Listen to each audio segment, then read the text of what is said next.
Keamanan pangan merupakan aspek yang sangat penting dalam rantai produksi pangan di seluruh dunia. Rantai keamanan pangan tersebut dimulai dari tahap persiapan bahan pangan atau pasca panen, distribusi lapangan menuju gudang, penyimpanan dan penggudangan, proses produksi, pengemasan, sampai dengan distribusi produk ke tingkat paling bawah yakni konsumen.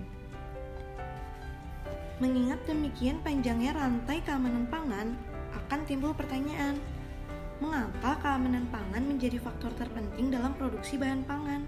Jawabannya karena keamanan pangan bukan hanya merupakan isu dunia, tapi juga menyangkut kepedulian individu. Jaminan akan keamanan pangan merupakan hak asasi konsumen. Pangan termasuk kebutuhan dasar terpenting dan sangat esensial dalam kehidupan manusia. Walaupun pangan itu menarik, nikmat, tinggi gizinya, jika tidak aman dikonsumsi, maka nilainya tuh tidak ada sama sekali. Nah, lalu untuk apa gunanya menilai keamanan pangan? Nah, keamanan pangan diselenggarakan untuk menjaga keamanan pangan agar tetap aman, higien, bermutu, bergizi, dan tidak bertentangan dengan agama, keyakinan, dan budaya masyarakat. Pada pembelajaran ini, kita dapat mempelajari 3 undang-undang yang menjamin keamanan pangan. Di antaranya adalah Undang-Undang tentang Pangan, Undang-Undang tentang Jaminan Produk Halal, serta Undang-Undang tentang Perlindungan Konsumen. Yang pertama adalah Undang-Undang tentang Pangan. Pangan merupakan salah satu kebutuhan pokok dan dasar atau primer manusia. Pangan sebagai kebutuhan dasar manusia yang pemenuhannya merupakan hak asasi setiap rakyat Indonesia. Karena itu harus senantiasa tersedia cukup setiap waktu, aman, bermutu, bergizi, dan beragam dengan harga yang terjangkau oleh daya beli masyarakat, dan perlu mendapat perlindungan dan jaminan kepastian hukum kehalalan untuk dikonsumsi, terutama bagi umat Islam yang wajib dilindungi dan diberi hak menjalankan ibadah sesuai dengan amanat UUD 1945, terutama pasal 28 dan 29. Pada tanggal 16 November 2012, Presiden RI telah mengesahkan berlakunya Undang-Undang Nomor 18 Tahun 2012 tentang Pangan, atau disebut juga dengan Undang-Undang Pangan atau UU Pangan. Undang-Undang Nomor 18 Tahun 2012 tentang Pangan tersebut menyatakan bahwa penyelenggaraan pangan dilakukan untuk memenuhi kebutuhan dasar manusia yang memberikan manfaat secara adil, merata, dan berkelanjutan berdasarkan kedaulatan pangan, kemandirian pangan, dan ketahanan pangan. UU Pangan menggarisbawahi aspek keamanan pangan yang didefinisikan sebagai kondisi dan upaya yang dilakukan untuk mencegah pangan dari kemungkinan cemaran biologis, kimia, dan benda lain yang dapat mengganggu, merugikan, dan membahayakan kesehatan manusia serta tidak bertentangan dengan agama, keyakinan, dan budaya masyarakat sehingga aman untuk dikonsumsi. Selanjutnya adalah Peraturan Pemerintah Republik Indonesia Nomor 28 Tahun 2004 tentang Keamanan. Didefinisikan keamanan pangan sebagai mutu dan gizi pangan adalah kondisi dan upaya yang diperlukan untuk mencegah pangan dari kemungkinan cemaran biologis, kimia, dan benda lain yang dapat mengganggu, merugikan, dan membahayakan kesehatan manusia. Selanjutnya juga ada Peraturan Menteri Kesehatan Nomor 1096 Tahun 2011 tentang Higien Sanitasi Jasa Boga yang memberikan penjelasan bahwa keamanan pangan mencangkup di dalamnya higien dan sanitasi. Undang-Undang tentang Makanan Halal. Apa itu produk makanan halal? Produk makanan halal adalah produk yang memenuhi syarat kehalalan sesuai dengan syariat Islam. Terdapat pada Undang-Undang Nomor 12 Tahun 2012 tentang Pangan. Di dalamnya menyinggung masalah makanan halal pada bab 7 tentang keamanan pangan bagian ke-8 pasal 95 yang terdiri atas 2 ayat. Ayat pertama yaitu pemerintah dan pemerintah daerah melakukan pengawasan terhadap penerapan sistem jaminan produk halal bagi yang dipersyaratkan terhadap pangan. Ayat kedua adalah penerapan sistem jaminan produk halal bagi yang dipersyaratkan sebagaimana yang dimaksud pada ayat 1 dilaksanakan sesuai dengan ketentuan peraturan perundang-undangan. Untuk mempertegas masalah kehalalan suatu produk, pemerintah dengan persetujuan Dewan Perwakilan Rakyat Republik Indonesia menerbitkan Undang-Undang Republik Indonesia Nomor 33 Tahun 2004 tentang Jaminan Produk Halal. Undang-Undang tentang Konsumen. Istilah konsumen dalam bahasa Indonesia diambil dari bahasa Belanda konsumen dan bahasa Inggris consumer, yakni setiap individu yang menggunakan barang atau jasa tertentu. Undang-undang tentang konsumen ini terdapat pada Undang-Undang Nomor 8 Tahun 1999. Perlindungan konsumen adalah undang-undang yang memberikan perlindungan khusus kepada konsumen dari permasalahan keamanan pangan. Undang-undang ini secara khusus mengatur perlindungan hukum bagi pengguna jasa atau pemakai barang atau produk dari berbagai aspek yang merugikan dan tidak sesuai dengan ketentuan. Kata sanitasi itu berasal dari bahasa Latin, yaitu sanitas yang berarti kesehatan. Sanitasi merupakan hal penting yang harus dimiliki industri pangan dalam menerapkan GMP atau Good Manufacturing Practice. Sanitasi dilakukan sebagai usaha untuk mencegah penyakit atau kecelakaan dalam mengkonsumsi pangan yang diproduksi dengan cara menghilangkan atau mengendalikan faktor-faktor di dalam pengolahan pangan yang berperan dalam pemindahan bahaya atau hazard sejak penerimaan bahan baku, pengolahan, pengemasan, penggunaan produk sampai produk akhir didistribusikan. Nah, tujuan diterapkannya sanitasi di industri pangan ini adalah untuk menghilangkan kontaminan dari makanan dan mesin pengolahan makanan serta mencegah kontaminasi kembali. Manfaat yang dapat diperoleh dari pengaplikasian sanitasi pada industri bagi konsumen adalah bahwa konsumen akan dapat terhindar dari penyakit atau kecelakaan karena keracunan makanan. Sementara itu, bagi produsen dapat meningkatkan mutu dan umur simpan produk, mengurangi komplain dari konsumen, dan mengurangi biaya kembalian. Sanitasi mempunyai 3 prinsip, yaitu bersih secara fisik, bersih secara kimiawi, dan bersih secara mikrobiologi. Makanan yang dikonsumsi hendaknya memenuhi kriteria bahwa makanan tersebut layak untuk dimakan dan tidak menimbulkan penyakit. Antara lain yaitu 1. Berada dalam derajat kematangan yang dikehendaki. 2. Bebas dari pencemaran di setiap tahap produksi dan penanganan lanjutan. 3. Bebas dari perubahan fisik, kimia yang tidak dikehendaki sebagai akibat dari pengaruh enzim, aktivitas mikroba, hewan pengerat, serangga, parasit, dan kerusakan-kerusakan karena tekanan, pemasakan, dan pengeringan. Yang keempat, bebas dari mikroorganisme dan parasit yang menimbulkan penyakit yang dihantarkan oleh makanan atau foodborne illness. Bakteri indikator sanitasi. Apa itu bakteri indikator sanitasi? Bakteri indikator sanitasi adalah bakteri yang keberadaannya dalam bahan pangan menunjukkan bahwa air atau makanan tersebut pernah tercemar oleh kotoran manusia. Pada umumnya, bakteri tersebut lazim terdapat dan hidup pada usus manusia. Di antaranya ada Escherichia coli. Bakteri ini paling banyak digunakan sebagai indikator sanitasi. Kenapa? Karena bakteri ini bukan patogen penyebab penyakit. Untuk itu, pengujiannya tidak membahayakan dan relatif tahan hidup di air, sehingga dapat dianalisis keberadaannya di dalam air dan notabene bukan merupakan medium yang ideal untuk pertumbuhan bakteri. Kedua ada kelompok Streptococcus atau Enterococcus fecal. Kelompok Streptococcus fecal merupakan bakteri gram positif, bukan pembentuk spora yang ditemukan dalam usus manusia. Streptococcus fecal relatif tidak banyak diujikan sebagai indikator sanitasi. Mengapa? Karena beberapa spesiesnya ditemukan di luar usus manusia.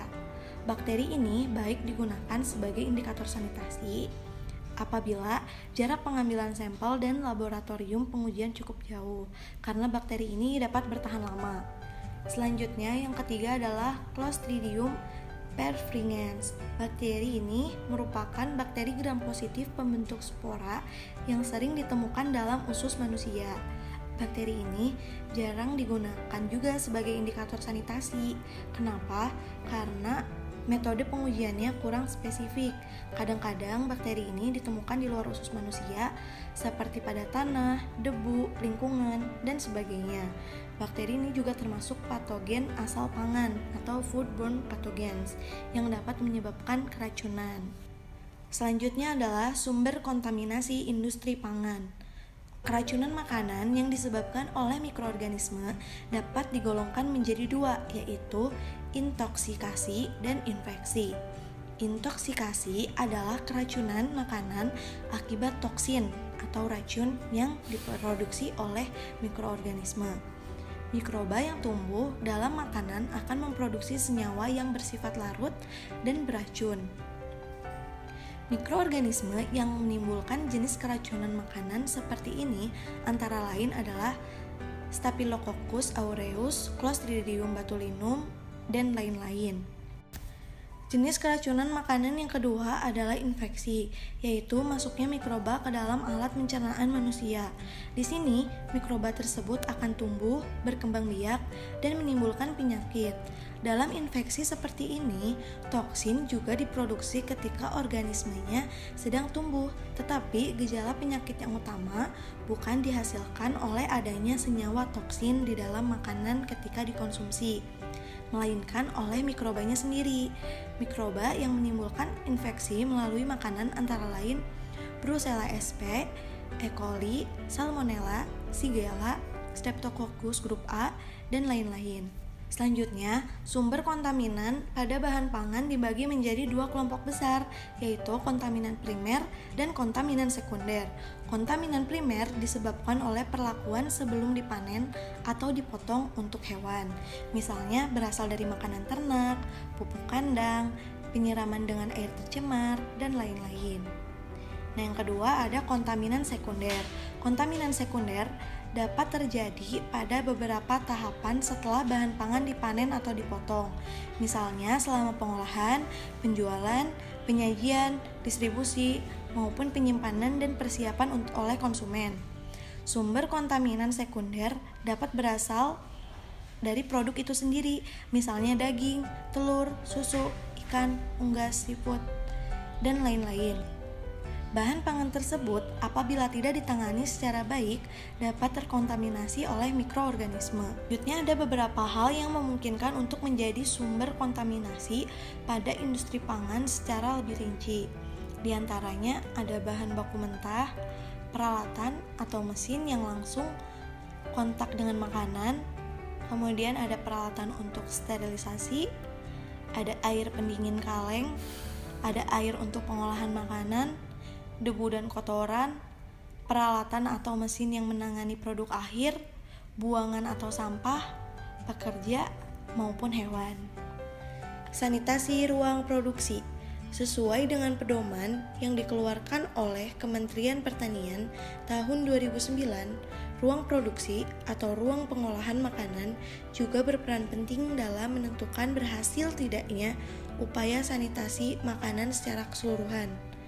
Ruang produksi yang bersih dan dipelihara dengan baik akan menjadi tempat yang higienis sekaligus menyenangkan sebagai tempat kerja. Ruang produksi seperti itu juga dapat menimbulkan citra atau image yang baik bagi institusi yang bersangkutan. Dua hal yang menentukan dalam menciptakan ruang produksi yang saniter adalah konstruksi ruang produksi dan tata letak atau layout. Hal utama yang perlu diperhatikan dalam merencanakan ruang produksi yang baik adalah konstruksi bangunan yang anti tikus. Tikus merupakan pembawa carrier mikroba patogen serta merusak bahan makanan selama penyimpanan. Karena itu, konstruksi bangunannya harus anti tikus. Sanitasi ruang produksi. 1. Konstruksi ruang produksi. Konstruksi bangunan ruang produksi atau dapur meliputi dinding, lantai, langit-langit, ventilasi, dan pencahayaan. Dinding letaknya minimal 20 cm di atas dan di bawah permukaan lantai. Bahannya tahan lama, kedap air, bagian dalamnya halus, rata, tidak berlubang, berwarna terang, tidak mudah terkelupas, dan mudah dibersihkan. Apabila digunakan pelapis dinding, bahannya harus tidak beracun atau non-toksik.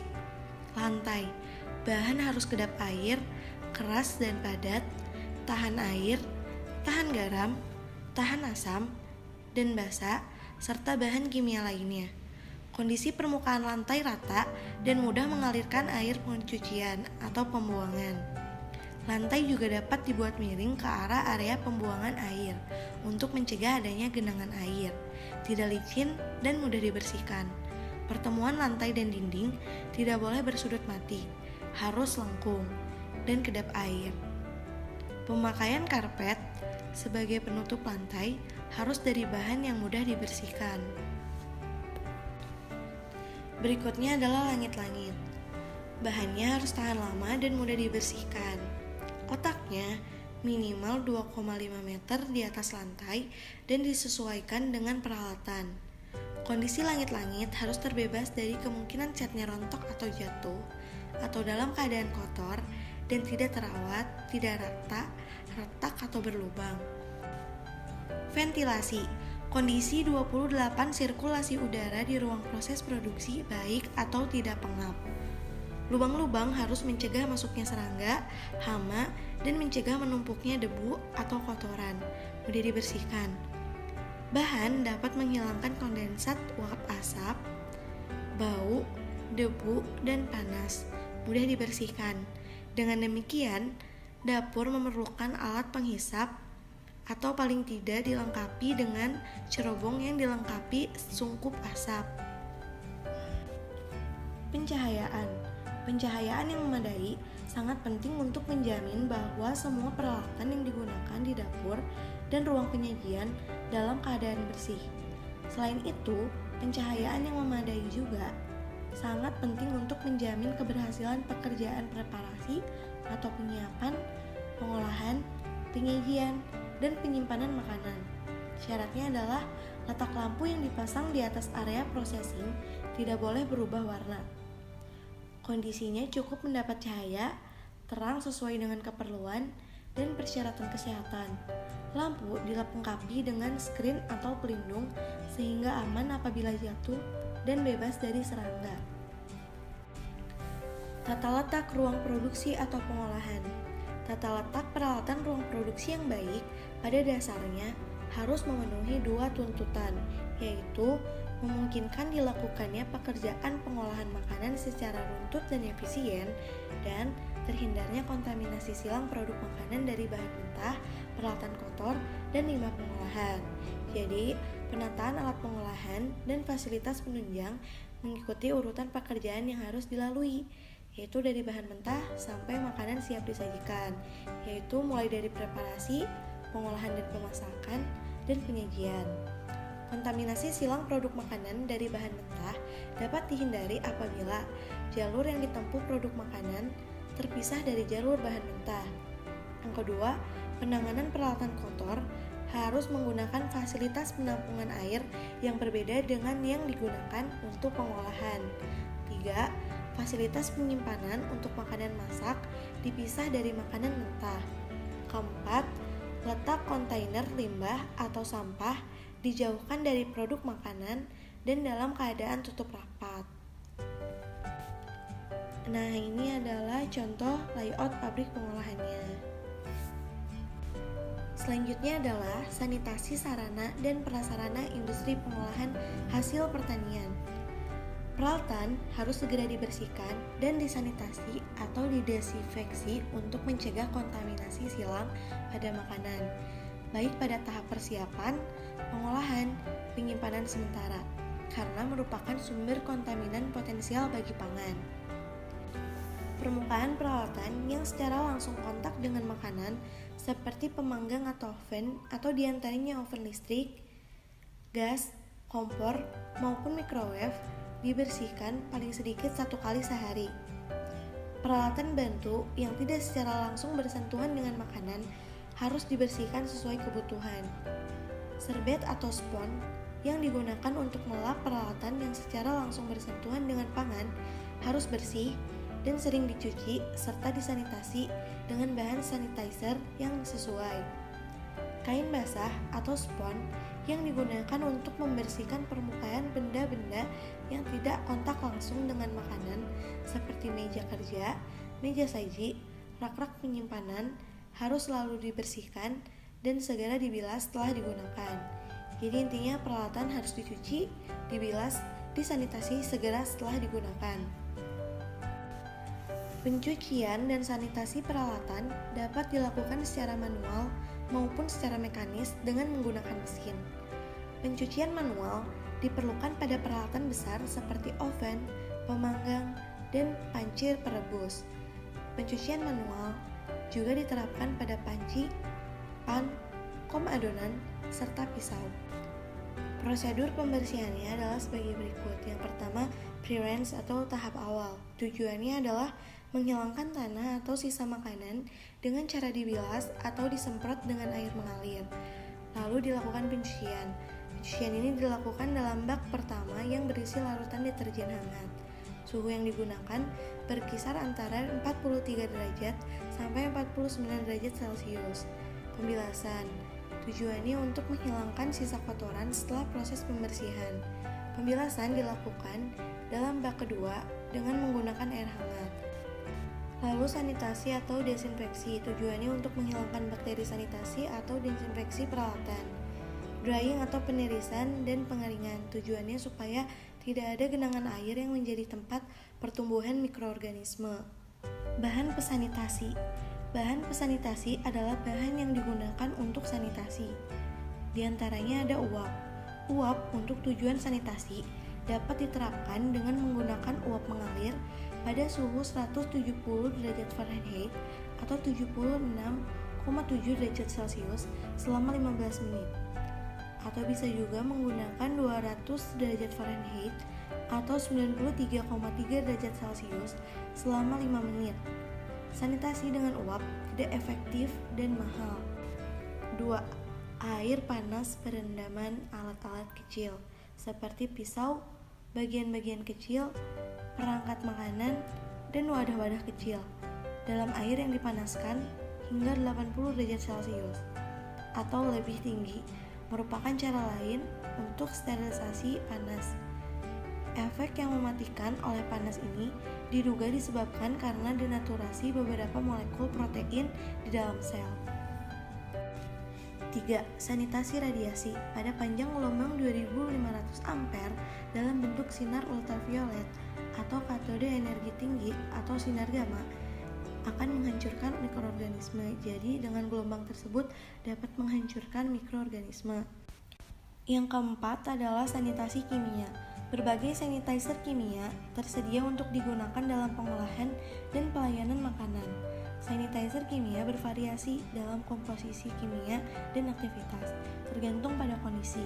Pada umumnya, makin pekat suatu sanitizer, kerjanya makin efektif dan makin cepat.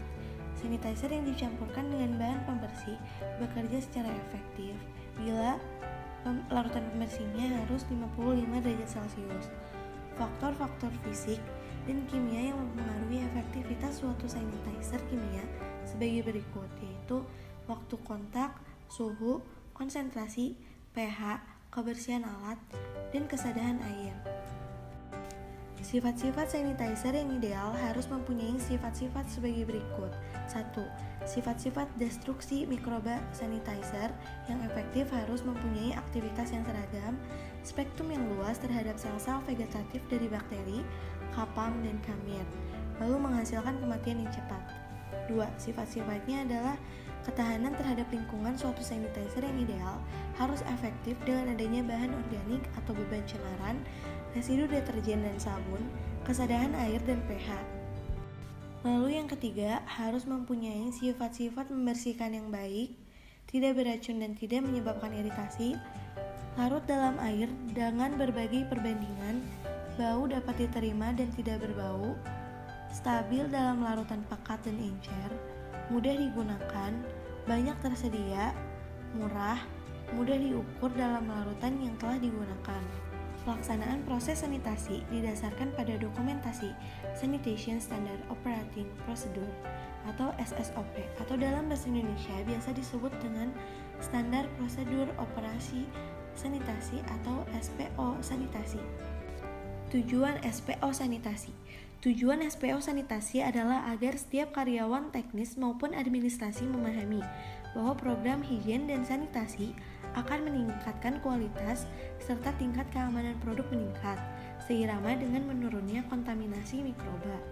Lalu, peraturan GMP mengharuskan digunakan zat tertentu yang aman dan efektif. Tahapan dalam higien dan sanitasi, persyaratan minimum penggunaan klorin pada air pendingin khusus industri pengolahan pangan. Pengaruh faktor pH, suhu, konsentrasi disinfektan pada hasil akhir sanitasi. Masalah potensial yang timbul jika sanitasi dan higien tidak dijalankan. Manfaat SOP sanitasi dalam menjamin sistem keamanan produk pangan, yaitu memberikan jadwal pada prosedur sanitasi, memberikan landasan program monitoring berkesinambungan, mendorong perencanaan yang menjamin dilakukan koreksi bila diperlukan, mengidentifikasi kecenderungan dan mencegah kembali terjadinya masalah, menjamin setiap personil mengerti sanitasi, memberi sarana pelatihan yang konsisten bagi personil, meningkatkan praktik sanitasi dan kondisi di unit usaha.